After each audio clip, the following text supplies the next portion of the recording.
Hello everyone, Andrew here, and welcome to today's video, which is going to look a lot like some of my older videos where I used to do a lot of just sitting in front of the camera, talking about stuff, unlike the more edited approach I've been taking lately, which I'm happy to see everyone's been enjoying from the comments and such. Thank you so much for your feedback on those episodes. But yeah, this is going to be kind of a throwback, and if it's not the sort of content that you subscribed for, don't worry.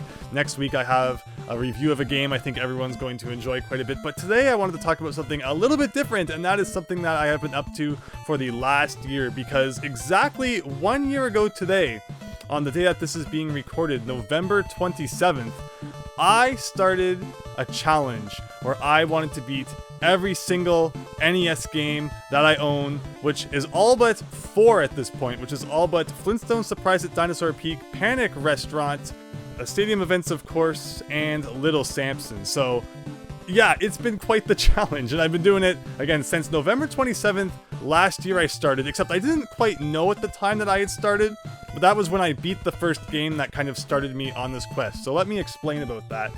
On November 27th of last year, I had the opportunity to pick up Power Blade 2, one of the rarest NES games, for an incredibly good price. And I brought it home, and I'm like, yeah, man, that's amazing, I own Power Blade 2 now. But it got me thinking, you know, I had never even beat Power Blade 1 before. Here I am so happy about having Power Blade 2, and Power Blade 1 is just one of those NES games that I'd never beaten. I said, you know, so here, I have Power Blade 2, but let's give Power Blade 1 a play. You know, that deserves to be played too. So I played that and had an absolutely amazing time. Power Blade 1 is just so cool. The closest thing you can definitely compare it to is Mega Man. I hate that, where like people look at Star Tropics and they're like, oh, it's just like Zelda. You know, games are very unique on their own, and I think that just saying, oh, this is like that, you know, a game that's like that other kind of game, it kind of takes away from it in a sense. But you're gonna see from the footage I'm probably showing here, it looks definitely a little bit like Mega Man, but it's really neat. Your weapon's a boomerang. Definitely give it a shot. Unfortunately, Power Blade even 1 now is becoming a more sought after and rare and expensive game, but you know, there's of course other ways to play it too. So if you check out Power Blade, I'm sure you'll enjoy it. But then yeah, so getting Power Blade 2 kind of helped me realize, you know, of course from the collecting side, you got to go after these rarer games, but I already own so many amazing NES games that just over the years I haven't had the opportunity to check out. And you know, it's silly to say, especially with a video game collection as big as the one that I have, that there have been times over the years where I almost felt guilty playing too many video games, because, you know, you should always be trying to, you know, improve yourself professionally and, you know, get out there and study and do all these sorts of things that you're supposed to do in the adult world, where, you know, maybe there were times when I should have slowed down a little bit more back then and played some video games. So I think of like my time in university, and there would be sometimes months where it's like I didn't play a single video game, and that's crazy to think about considering, you know, all the video games and such I own. So, you know, I kind of did like a weird reverse thing where now I said, okay, as again, in November of 2021, perhaps not everywhere in the world, but Canada was still pretty crazy with the restrictions and all that. We had a crazy winter, like December, we went into like a full-on lockdown again. And it's just like, you know, to take my mind off that, the one thing to kind of root my, you know, sanity back in order, you know, I came back down here and I looked at this wall of NES games and I said, you know what? I think we just need to kind of forget about the outside world right now and just play some dang NES games. So I started at the very beginning, 10-yard fight, baby, let's go. Took that thing off the shelf and said, okay, let's see, can we beat this thing? So I put it in, you know, there's all the different leagues you can play there. Worked my way through them, and then suddenly I'm winning the Super Bowl, and it's like, okay, you know, that's an NES game I'd never beat before. That's pretty cool. Let's keep this up. So I take 1942 off the shelf, and 1942 is a notorious one where it's like, it's not great. 1943 is one of my favorite NES games. It's an amazing shoot 'em up. But 1942, if you've ever heard it, actually, let's have a listen right now to its incredible soundtrack.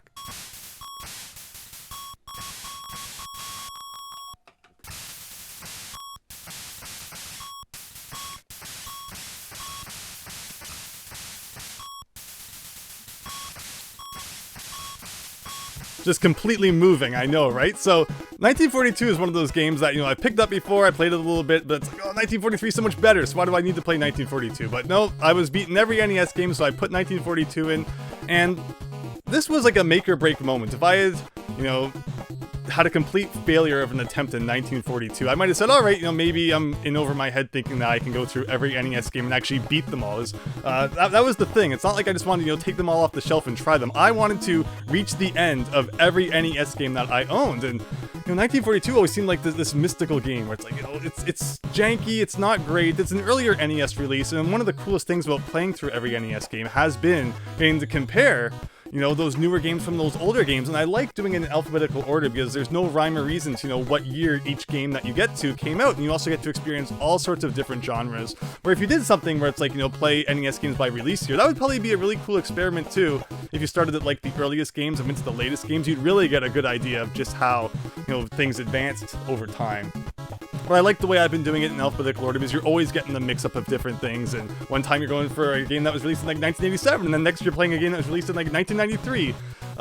And it's so neat to compare those things. But yeah, so I actually made it to the end of 1942 without a single game over. I had like tons of lives left at the end, and you know, I kind of turned the volume down and put some other music on, which is, you know, I'm not...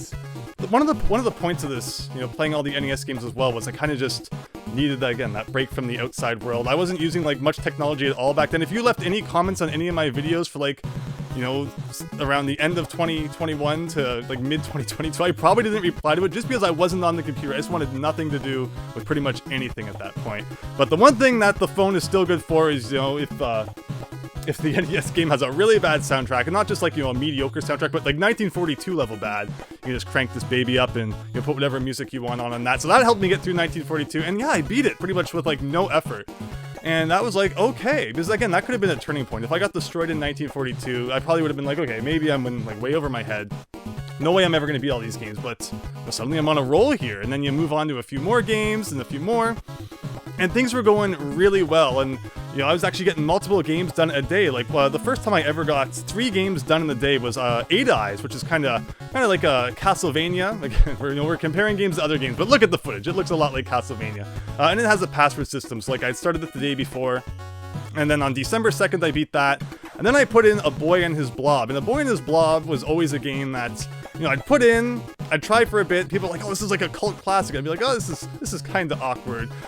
One funny thing about this is, you know, going through all these games, I'm playing them the traditional way on, like, you know, real Nintendo hardware, no save states, no walkthroughs, and I'm drawing my own maps as well when necessary. And The Boy and His Blob gives you the impression it's going to be this massive open world game with this huge cave you have to explore to find all these treasures. So I got my graph paper out, I started drawing the map, and it just ends up being like this little square in the top left corner. I thought it was gonna be this like super long game, and it ended up being really, really short. Then, you know, you find all the stuff, and there's like one other thing you gotta go do after that. But that was just one of those funny moments. It's like, oh, that's pretty funny. But again, anyone who's checked out my Castle Quest live stream, which was like back in May, you'll see, you know, I drew a map for that as well. We'll have to talk about, you know, maps I've drawn for NES games at some point. But, you know, so, and then after A Boy and His Blob, you know, I was getting tired. I was like, okay, you know, maybe we should call it a day. Oh, I'll do one more game. I took Abadox off the shelf, an awesome shooter, played through that. So then suddenly I'm just, you know, I'm just making my way through NES games, and there was this doubt in the beginning for sure. It's like, you know, is this challenge even feasible? It's like, am I way over my head?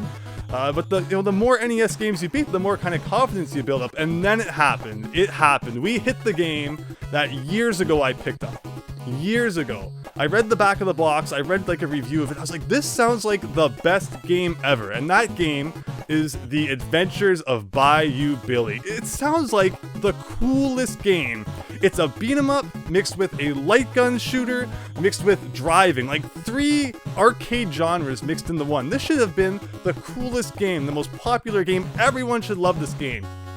And then years ago I put it in, and I had my butt handed to me in like the first 30 seconds. It is hard. It is ridiculously hard. And then I read that apparently Adventures of Bayou Billy is called Mad City in Japan, and the difficulty was like cranked up by like 5 times in North America. Enemies have more health, they do more damage to you, and it's just, everything's more difficult about it. So then it was like, okay, well maybe someday I'll play the Japanese version then. So I put the NES version down and, you know, moved on with my life. But now here I'm doing a challenge where I gotta play every single NES game, and I get to The Adventures of Bayou Billy. And it's like, this is it. This is it. If I can beat this, then I can beat anything. And I had one of the best times I've ever had with an NES game. Going in with that determination that, you know, I have to beat it. This isn't just like, you know, I'm kind of, you know, just checking it out. I'm on this quest now where I want to beat every NES game, and sitting down with that mentality really changes the way that you play games. It's really fascinating.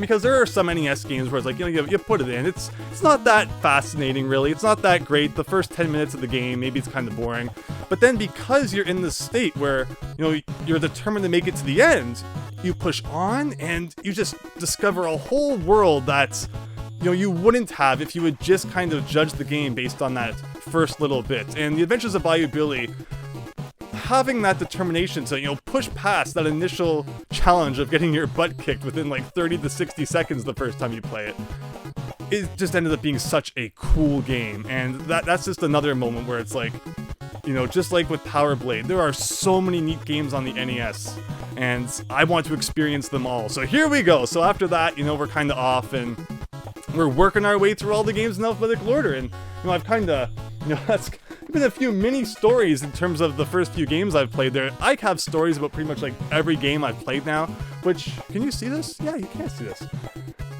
Just as of yesterday, so again, the day that kind of marks the end of the 1 year since I started, I beat Gyrus, so I'm pretty much up to the end of the G's now. There are very few exceptions when it comes to games I haven't beat. One is Genghis Khan, and that is because it came immediately after another strategy game called Gemfire.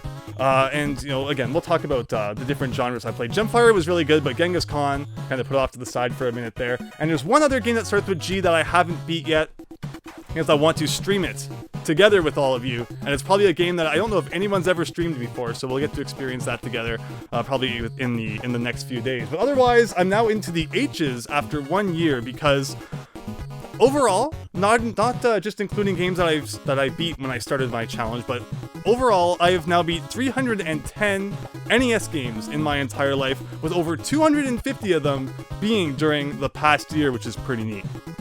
And that includes my total, 310 games I've beat, 284 licensed games, and 26 unlicensed games, because that's another thing too. I've been playing the unlicensed games. As you can see, if you look at my shelves here, you get like the baby blue cartridges, you get the Color Dreams, you get the, the Codemasters, Chimerica games. And I have been so happy to have been doing that. Just not, skipping over them, thinking, these games are the, the unlicensed junk, don't need to play them. It hasn't just been a licensed run. I've been checking out the unlicensed games as well. And you find some not so great ones. You have your Bible adventures in there and such. But there have been some really awesome unlicensed games as well. In particular, Chimerica is not too bad in terms of, the games that they've released. I can understand companies in the back, back in the day not wanting to pay the Nintendo licensing fees. Nintendo had to manufacture your cartridges, so you're paying for that as well. I can understand them wanting to kind of go their own route, and they did. And like, for example, I'm probably the only person who will ever say it, but the Fantastic Adventures of Dizzy, this was an adventure. There are so many NES games, like The Adventures of Bayou Billy, Fantastic Adventures of Dizzy, that have adventure in the title, and that's because that is what I felt while playing through these games. It truly is an adventure. I had so much fun. As frustrating as this game is, there will definitely be a specific video made for it at some point, but it was just such a pleasure to play, and it's one that I would have missed had I not been including the unlicensed games in my quest. But anyway, I don't want to bore you with too many stories about, like, specific NES games, because I could talk again about every single NES game I've played so far, which, in the past 365 days, 250 games now that are just, like, fresh in my mind I could go on all day about. I'm sure there are so many of these I'll be making specific videos about in the future, so stay tuned to those, for those, But yeah, we're just going to kind of skip around a little bit more now, kind of get to, the meat and potatoes of exactly what the challenge consisted of. And then again, of course, follow the channel, and I'll be making specific videos about all these and just certain themes I've seen pop up in certain games, and there's just, it's been so much fun. But yeah, this video is mainly about kind of the overview of what I've done and not so much each specific game, but that's how the challenge started. And with beating the Adventures of Bayou Billy, it just really was like, I can beat anything at this point, and so far, it's been pretty much true. So November 27th, I started, and then we get to the Adventures of Bayou Billy. So that's games that start with the letter A, and there are 35 games that I have that start with the letter A, and I played those between December 2nd and January 22nd. And there's just so many iconic series that start with A. The Adventure Island games, the Adventures of Lolo. Again, all these all these games that start with adventure, have adventure in the title. They are just so neat. And yeah, those were series that I had never played all the way through before, and yet I'm so happy that I have now. And even you look at like the Nintendo Switch Online, like it doesn't have the Adventure Island games. It has Adventures of Lolo 1, where 3 is definitely the best in the series. Like, you know, Nintendo's dropping the ball there. But you know, I was happy that I had the opportunity to go through them myself. And then that brings us to Afterburner. And Afterburner was the first unlicensed game that I played all the way through. Technically, Action 52 was the first game that I reached. And again, you know, I'm even beating the unlicensed games, but Action 52 is like a special case where it's not technically beatable, I guess. Like I went through each of the 52 games and played them to the extent I felt I could. But so many of them are broken, so many of them are unfinished, that it was like a special case where it's like, okay, I've experienced all 52 games on Action 52. There might have probably even been a couple on there that didn't work because Action 52 cartridges are just finicky like that, and then I moved on. But Afterburner is a Tengen game, and it was one of the first unlicensed games that I actually had to play all the way through, and it took a while. I played Afterburner between December 22nd and December 29th, so even on Christmas, I was playing Afterburner. I haven't played Metroid Dread yet, which I got for Christmas 2021, because I was playing Afterburner trying to beat it. And that's just how it goes. You know, sometimes NES games would take me, you know, days to beat. Afterburner taking a week to beat. There were cases where 9 or 10 days, and those were typically RPGs though. The Bard's Tale, Dragon Warrior 3, oh, both fantastic games. But this is one case where it wasn't an RPG. And, you know, Afterburner just took quite a while. And I think it has a lot to do, again, because it's a genre I'm not quite used to. That third person, you know, airplane jet shooter. It's like, I haven't played too many games like that. And especially Afterburner, as you probably see from the footage I'm showing, it's a little stiff. It's not quite as fluid as, say, like a Star Fox we'd come to know in, you know, Super Nintendo or N64 days. So there was a big learning curve for me there, but to ultimately beat it, to get through all 23 of those stages and get to the end, it was like, whoa, that was amazing. That was so cool, and I was so happy that I pushed myself to do it. You know, I read up later, there's like a level select code, and it's like, oh no, I didn't need that. You know, I did it the legit way, and again, I always say, you know, play games the way that you enjoy them. Just because I'm saying here that, you know, beating them without save states, and I'm not looking up a guide beforehand, which is a big deal too. Anyone who's been keeping up with my streams lately, like the Ghosts and Goblins stream, would probably have been a lot different if I had, you know, watched a speedrun or something beforehand or read the guide, but it was really fun kind of getting to experience everything firsthand and figure out the strategies for myself, and that's how I've been tackling all the games. And yeah, Afterburner being like that, but to finally get to the end and beat that, oh, it felt so good. And then Afterburner, you know, you get like one game after that. So I got Air Fortress, which I played for the next couple days to kind of bring in the new year, and then you get to Airwolf, which is another kind of it's a flight simulator. That's another genre I just have not really touched, and it's a brutal game. It is 20 levels of just sheer frustration at times, but it has the weirdest difficulty curve where it starts off really easy for the first 5 levels. The next 5 levels get like quite tough, and then it gets easy again for 5 levels, and then the last 5 levels are like, oh my god, please, I want this game to end. And of course, there's no continues. Just like with Afterburner, you get the lives that you start out with, which is like 3 lives, and then if you lose them all, you gotta start over again. And Airwolf was like that as well, and yeah, so if that's not something that you enjoy, trying to beat all the NES games is probably going to be quite the challenge. But again, NES was the first console I ever played, so I feel like, you know, growing up with it, understanding how the games work, and that just kind of being part of, you know, who I was all throughout my life playing games like this, it's never bothered me having to spend, you know, a few days getting better at a game, getting right to the end, and having to replay through the whole thing again. It's just what I enjoy. And again, I guess, you know, there's a lot of people who, when they think therapeutic, taking your mind off of the stressful things, playing NES games is probably not the first thing that people think about.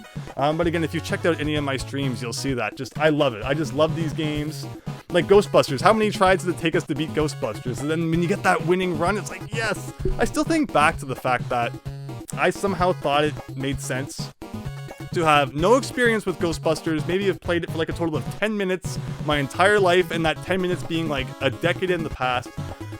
You know, I thought to stream that game and thought that I would actually be able to beat it in that single sitting, and the fact that I did, that's just one of those moments that blows my mind. But, you know, that's just like how Bayou Billy, you know, blew my mind when I was able to beat that. So you definitely get into a groove where you start learning how NES games work, and it's like, you know, I can take on anything and keep at it, and you just can. The main thing is to not give up, to not get discouraged, and if you keep at something, you can achieve it in the end. So yeah, Airwolf was a thing.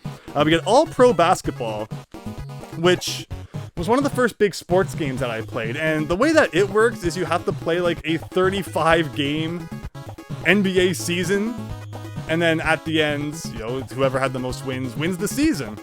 And in my case, I did that, except there's a glitch at the end where even though I had a perfect 35-0 season record, it says that you only won 34-1. And I didn't. I literally won all 35 games, so it makes me think that no one even tested actually playing through the entire game. I might be the first person to ever do it.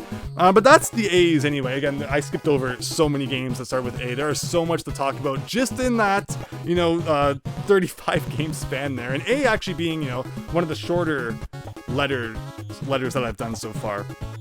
And that took between December 2nd and January 22nd. And, you know, I look back at it, and with the skill I've gained now, going through all of the NES games that I have so far, I could probably go back and then, you know, I would have been able to tackle some of those games that start with A easier. But it's just been such a learning curve that I've been getting better all throughout. And it's fun to look back, you know, on the games that gave me trouble and be like, oh, I could probably do that a lot better now. But we're getting into B. So B took me between January 28th and April 24th, because it is 63 games, and some of them are hard. And, you know, there's even an RPG in there again, like the Bard's Tale, which I mentioned. And one of those games is Bandit Kings of Ancient China, and it's a strategy game. You're the Chinese warlords, there's maps, there's text, there's like these wars that take place, and it's like, I have never in my life beat a strategy game, and you know, here it is. And the NES, for whatever reason, has a lot of them. They were very popular in Japan, and then Koei just kept trying to bring them over to North America, and they'd put on the box like 1 million copies sold, as if any, you know, kid's supposed to care how many 1 million copies sold in Japan, as if any you know, kid's supposed to care how many sold in Japan. Kids here didn't want strategy games. They wanted Mega Man and Mario and Contra and Castlevania. But they kept bringing them over anyway. So I've played Bandit Kings of Ancient China and Gemfire, and I've actually had quite a lot of fun with both of them. Despite not being genres I was quite used to, Bandit Kings of Ancient China flew way over my head the first time I played it. I even have it complete in the box with the manual and everything. The manual is like 100 pages long. I read that whole thing front to back like twice. Still had no idea what I was doing. So this is one of the first times where I was like, okay, I need to turn to the internet. And I went in to Google and I searched how to play Bandit Kings of Ancient China, and a video literally came up called How to Play Bandit Kings of Ancient China. So I watched that. It was like a 10-minute video. Still had no idea what the heck he was talking about. So I went to this guy's channel, and then it turns out that like just a couple of months prior, he had done a live stream of the entire game of Bandit Kings of Ancient China. So I'm like, okay, I need to watch like the first hour of this to understand how to even start the game. And I watched it. I'm like, okay, I kind of get it now. And then I was able to play the rest of the game on my own. Oh, but wow, again, just all the different genres I'd never really experienced before, like the simulator games, you know, the third-person shooting games, strategy RPGs, even just normal RPGs. Previously, the only 8-bit RPG I had beat was the original Dragon Warrior back in 2018. The Dragon Warrior is a game that I grew up with my whole life. I still remember the day I was in elementary school. A friend and I rode our bikes over to the local GameStop, which still sold used NES games at that time. And I picked up Dragon Warrior for the NES, and he picked up Deadly Towers for the NES. Depending on your opinion of the games, you know, you probably know who got the better deal there. I personally love Deadly Towers, which is another game I actually beat back in 2018, which was when I did I had a mini marathon there of different NES games I was beating back then. But I like Deadly Towers, so I eventually actually ended up buying his copy off of him because he didn't play it too much.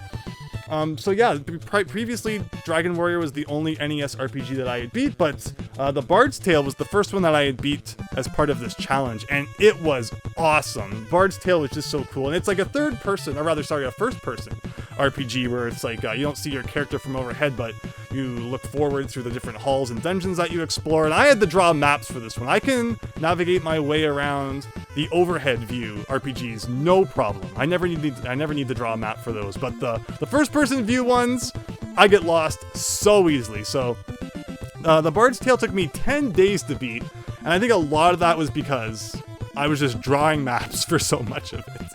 Oh, but it was great. It was such a fun game to beat, and yeah, I was just like, no, I'd never beat games like this before. It just never crossed my mind to play all the way through them. But because of this challenge, I'm getting to experience so many cool things, and was so happy that I had that opportunity. And then we get to Bases Loaded, and this is this is where there's just a little bit of an asterisk beside beating Bases Loaded. There was one, like, it's the most uncommon thing. Very, very few NES games that I kind of, checked off my list have this condition to them. Bases Loaded, and pretty much all the Bases Loaded games, Bases Loaded 2, Bases Loaded 4, the way they work is that you are supposed to play through, like, a complete 100-game baseball season, and then have a playoffs at the end in order to beat the game. And that's just not happening. All-Pro Basketball was one thing. It was like the first time that I hit a game with a big tournament mode like that, and overall, All-Pro Basketball was actually a lot of fun, and it felt good to play. The Bases Loaded games were not my favorite.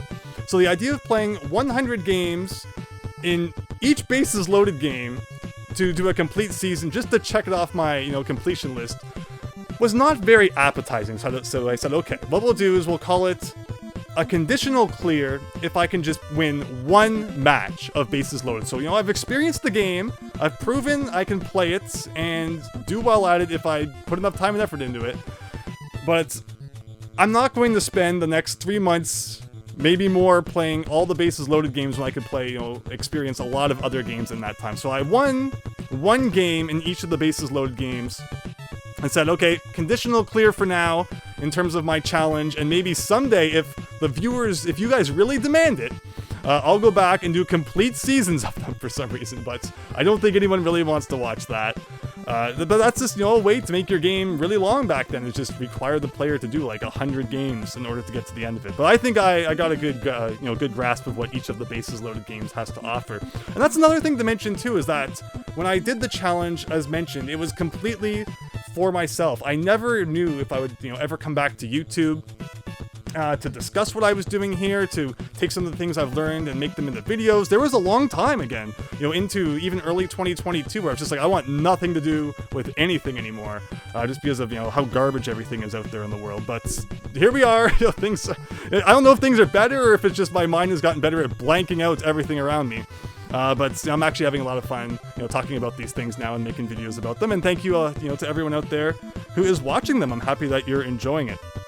But with Bases Loaded out of the way, it was time for the big one. The one that everyone goes on and on and on about. And that was Battletoads. And wow, what a doozy that one was. You don't know the half of it. You really don't. You know nothing about Battletoads. And if you want to know more about it, tune in next week. Is all I can say. Tune in next week, because we need to talk about Battletoads, I think. But there you go. So that's actually only the first half of the games that start with B. There are so many games that start with BA. That's, that's half of them right there. Remember, there's 63 games I played that start with B. And then later ones, of course, include like Bible Adventures. Bucky O'Hare was so good. Like, no one talks about Bucky O'Hare. I think when people talk about licensed NES games that play like Mega Man, everyone thinks Darkwing Duck. But no, you should think Bucky O'Hare. It was amazing. It's actually a Konami licensed game. And, again, another one we'll probably have to talk about someday. But if you haven't checked out Bucky O'Hare, you are missing out. And then the B's end with Burger Time. And Burger Time is an arcade game. And the way it works when I check off beating an arcade game in my list is pretty much doing one loop of whatever the arcade game has to offer. So like Donkey Kong, for example, get to, beat all of the levels, get to the top, knock Donkey Kong off of his structure, and then you win. So you've technically kind of beat the arcade game, even though it loops around and around and around and gets more difficult. But I think that most people would say if you've gone through it once, you've kind of beat it. So Burger Time's the same. It's like 6 levels, and then when I beat them all, I kind of, check that one off. And moved on to the games that start with C, of which there are 49 games. And I'm not going to spend too much time talking about the games that start with C, but for example, Castlevanias start with C. And I had never beat Castlevania 2 before, so that was a lot of fun. It was a pretty cryptic game, but the most trouble I actually had was finding the third mansion. I looked around there, I looked around forever trying to find it. And I thought it was like so weird, like how do you miss the third one? Of course, things like the whole red crystal thing, which would normally have been probably pretty cryptic, even though I didn't go out of my way to learn about that. I think most people have probably heard about that in pop culture and stuff in recent years. what I actually had to do in order to figure out where the third mansion was again, I didn't look up a guide or anything like that. And as far as I'm concerned, this is fair game. One thing that is completely fair game is reading the instruction manual and using whatever information it gives you to help you beat the game. If it's in the instruction manual, it's fair game. But when it comes to Castlevania 2, the manual's not translated very well, and even the game itself, it gives you a lot of fake clues. It will say certain things that aren't actually true within the game, and I've always wondered if it's just like a, it was intended to be like that in the Japanese version, or the translation is just really poor. But one thing I did in this case was I looked up the Japanese instruction manual, so like not the Japanese guidebook, but the instruction manual, and there was something that was a lot more clear in the Japanese manual than it was in the North American manual, and I was like, oh my god, it makes so much sense now, and that was how I was able to find the third mansion. So just a funny moment like that I thought was pretty cool. Just a funny thing there. And then of course, starting with the C is Castle Quest, one of the first streams that I did after like the massive break. Finally in May of 2022, I did that stream where we played through the entirety of Castle Quest. Again, I was mapping it out. There was a link in the description of that video where you can see the whole map that I made. And that was a lot of fun, and that was what kind of got me, getting back into things again. And it was a really good summer here where, it felt generally normal. So it was very good. Mental health wise, and that's kind of why it's kind of come all together now, and I've kind of been able to make videos and such again. But thank you all again for all your support and patience while I was away. I really appreciate that. But yeah, so that's the games that start with C. Again, that's like a really brief, not really touching on hardly anything that I played that starts with C, but I'm sure we'll come back to those games again in the future. And then games that start with D, there are 53 of those that I played between June 8th and September 7th. Again, the C games were between April 24th and June 8th. And yeah, what I've been doing is I've been keeping a spreadsheet as I've been playing all the games, noting the date that I beat them, and also kind of noting, high scores or anything else notable that happened while I was going through them. And it's really neat to be able to look back and say, oh yeah, on that day, that's the game I was playing. And now that I'm a year into the challenge, it will be funny to look back and say, oh yeah, 1 year ago, this is the day I beat The Adventures of Bayou Billy and such. And it's just a lot of fun all around. And of course, I've been trying to stream more of the games that I've been playing as well. You've probably noticed lately I've been doing a lot of NES games, and if you've been paying attention, you'll notice that pretty much all of them start with the letter G, because I have been playing them in alphabetical order, except for Where's Waldo, which is kind of, a weird outlier there, but that's because I was where the Great Waldo search was alphabetically, but I figured I would just, kind of combine it with Where's Waldo and make a stream out of it, because why not? But otherwise, I've been generally playing games pretty much, in the order that they are on the shelf and not skipping around too much, even if, there's like the sequels are separated by a whole bunch. I'll usually just, play them as I get to them. But yeah, the games that start with D, I did from June 8th to September 7th. And part of the reason that it took a little longer than it could have is because June 14th to July 6th, I was under the impression that I might not be able to continue the challenge anymore for various reasons. So what I wanted to do was go out with a bang and do one game that I figured, should I have to, go somewhere, I wouldn't be able to emulate or do anything like that. And that was Miracle Piano. I've always wanted to dive into the Miracle Piano. If I could learn one instrument, it would be the piano. That's always what I told myself. So for the NES to have a piano teaching tool is so neat, and I had a lot of fun with that. I made it through half of the lessons, and then I realized that, okay, so no, it doesn't look like I have to end the challenge after all. So then that was why on, what date is it here again? July 6th, I was able to get back to the challenge as it was. And the game that I came back to was Deathbot, an unlicensed game. So it was a real treat to come back to. Definitely, a welcome game to say, welcome back to the challenge. This is the kind of jank you're going to be dealing with from now on. But what is really notable when I was playing through the NES game and got to the Ds was the Dragon Warrior games again. So I'd beaten Dragon Warrior 1 back in 2018, and after I had done that, I said, okay, this was a lot of fun. I definitely want to play the other Dragon Warrior games someday. So I had every intention of someday playing Dragon Warrior 2, but this challenge was finally the thing that kind of kicked me in the gear to get to do it. And it's funny too, because way back at the beginning, way back in the A's and such, I would look, because as you can see on my shelf here, they're obviously lined up like this. Every row from one end to the other is 104 games. So you can look and be on this row and be in okay, so about 100 games later, I'm going to be down here. And I would do that with the Dragon Warrior games, because I was actually really, really excited to play the other NES Dragon Warrior games. So I'd always be counted down, like, all right, 100 games till Dragon Warrior, 50 games till Dragon Warrior 2, and then, you know, finally they came, and it was so much fun. August 2022 was the month of Dragon Warrior. I played Dragon Warrior 2 from August 4th to August 10th, Dragon Warrior 3 from August 10th to August 19th, and then Dragon Warrior 4 from August 19th to August 27th. So it was an 8-bit RPG bonanza, and it was so good. So good. Like, I've seen that of course, the Dragon Warrior games, which I guess you're gonna know them by the Dragon Quest name nowadays, so it's probably really upsetting some people that I'm calling them Dragon Warrior still, but that's what it says on the game. They are technically still the Dragon Warrior games when you play them on NES. And of course, you know, growing up with Dragon Warrior 1 and such, it's just always the first thing that comes to mind because I haven't really played many of the games since the name changed. And of course, you know, they all have remakes and such these days, but why? The NES ones were still so good. I'm assuming they, you know, probably give you experience faster than normal and have all other sorts of quality of life improvements, but I had so much fun playing through the NES originals on the real hardware and, you know, just playing them legit. No speed up button. Sometimes you wish there was. None of the Dragon Warrior games have a run button.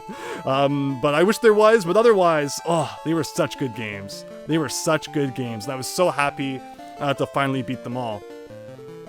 And again, just going from only having beaten Dragon Warrior 1 on NES, that being my only cleared NES RPG, so now I've done the Bard's Tale, I've done Destiny of an Emperor, and now we've got all the Dragon Warriors done, and it still would not be the end of it. Of course, we get like Final Fantasy still coming up for the Fs, and after I beat all the Dragon Warrior games, the letter E is coming up, right? And it's like, well, what starts with E? But Earthbound Beginnings. Now, this isn't even included in my list, because it's not technically like a released NES game. That's the thing, too, is that sometimes I played like Famicom games, like we're looking at, you know, the Goonies here. Goonies 2, which, oh my god, the Goonies 2 is so good. But the Goonies 1 was never released in North America, and I have the Famicom copy, so, you know, I played the Famicom Goonies 1 before I played Goonies 2. And that's not even included in like the list of games I'm playing here. That's just, you know, Famicom, it's separate. And maybe after this challenge, I'd love to beat as many Famicom games as possible. And again, you know, Earthbound Beginnings is another one that's, you know, the most legit way you can pretty much play it these days is either on the Wii U or on the Nintendo Switch Online. So I opted for the Nintendo Switch Online option, where after I beat Dragon Warrior 4, again, I saw, you know, okay, the E's are coming up, and, you know, if it was officially released, I would be playing at this point, but since it's not, what the heck, let's play it on Nintendo Switch anyway. So whenever I wasn't playing, you know, an NES game here, and I had my Switch, I would just, you know, take it with me and play Earthbound Beginnings, and it was really fun. I've beaten the original Earthbound the original Earthbound, you know, North American-wise, the Super Nintendo Earthbound, and now I've beaten Earthbound Beginnings as well. Years ago, I had, you know, put Earthbound 0, back when it was called that, on my Nintendo DS flash cart, and back in the day, that was why I wanted a Nintendo DS flash cart, not for the DS piracy, but because I wanted a way to play Nintendo DS games anywhere before there were things like the 3DS eShop and all that. So I got probably about halfway through Earthbound 0 back in the day, but in this case, it was cool to, you know, finally be able to play it all the way through, and I had a blast with that. And I had a friend ask me afterwards, you know, so pretty difficult game, huh? You know, the mountain at the end, pretty darn tough. And I'm just like, you know, are you sure? Are we talking about the same game? Compared to all the other RPGs I had played, Earthbound was by far one of the easiest. Now, I was level 42. Ninten was 42 by the end of the game, and from what I hear from others, people try to beat the game when they're like 20-something, so if there's one thing I've learned about playing through NES RPGs is that you have to grind. It might not be everyone's favorite thing to do, it might not be that fun, and it might take forever sometimes, but you have to grind. It's just how NES RPGs were made. So having learned that lesson well already, you know, I had made sure, you know, all my characters were as buff as they could be, and I had no issue with the end of the game. So if you ever have trouble with Earthbound Beginnings, just remember, you gotta grind. Otherwise, you can't complain. It's just how it was back then. But that was great. And then you got exit, like, you know, the letter E only has 5 games. There's only 5 games, including one unlicensed game that starts with the letter E. And the unlicensed one is Exodus, which was a lot of fun. Like, Crystal Mines is probably one of the few Color Dreams games that was really good. And Exodus is pretty much just a sequel to that. I think a lot of people think like Wisdom Tree games are just graphic swapped Color Dreams games, when they're actually completely different games. Like, they're usually based on the same engine as Color Dreams games were, but they have new levels and such, and of course have those Bible-themed graphics. So Exodus is pretty much just Crystal Mines 2, and I was surprised later to look up that nobody had swapped the Crystal Mines graphics back in to Exodus to kind of make it look like a more traditional Crystal Mines 2, but I had fun with that too. Just this very good game that I probably wouldn't have played otherwise. But well, I'm not going to drag on too much longer here. 28 games that started with F. We've already talked about the fantastic adventures of Dizzy, and we will indeed be talking about that more on this channel. I have adventures to share with you in that one for sure. Final Fantasy was really good. And then, technically, I had a day where I beat 4 NES games in one day, where I beat Fire and Ice, which is actually also available on Nintendo Switch Online. Great puzzle game, actually called Solomon's Key 2 in Japan, so if you're into Solomon's Key, definitely check it out. And then there was 3 Fisher-Price games, so, technically I played through them all, I experienced them to the furthest degree I could, so, technically they are now considered beat. And that's just how it is, right? Like, you get some NES games like we talked about, like Dragon Warrior 3 and The Bard's Tale, where it's like 10 days to beat them. And then there are other games like Harlem Globetrotters, which is currently where I'm up to. I beat Gyrus, I also beat Harlem Globetrotters, just to start the H's. And it's like, the only content in that game is just play a game of basketball. That's it. There's no league mode, there's no bonus mode, challenge mode, it's just play a game of basketball. So all you really need to do to beat that game is win a game of basketball. So it's amazing to see kind of the stark contrast between the games with like this much content and then the games with like this much. But it's just part of the fun of playing through every NES game. You never know what you're gonna get. And F is the first time I hit a game that I didn't own, and that's of course Flintstones Surprise at Dinosaur Peak. So I do hope to someday get all the NES games. I'm very close at this point. Over the years, I've given many updates on, the NES games that I don't own. And yeah, being down to only 4 now is pretty cool. And of course, Stadium Events, the most expensive and rare one, is just world-class track meet with a different coat of paint. So that one is what it is. But I would love to get my hands on the other 3 that I'm missing someday. So for now, that's pretty much like one of the only games that I skipped. And then that moves us to G. I'm not used to doing like the long talking thing in front of the microphone. I hope you're all enjoying it. This is definitely a blast from the past. And hopefully the clips and such I edit in between make this a little more interesting than me just rambling on. But G consisted of 40 games that took me between October 17th to November 26th. So just yesterday in terms of when this video is being recorded.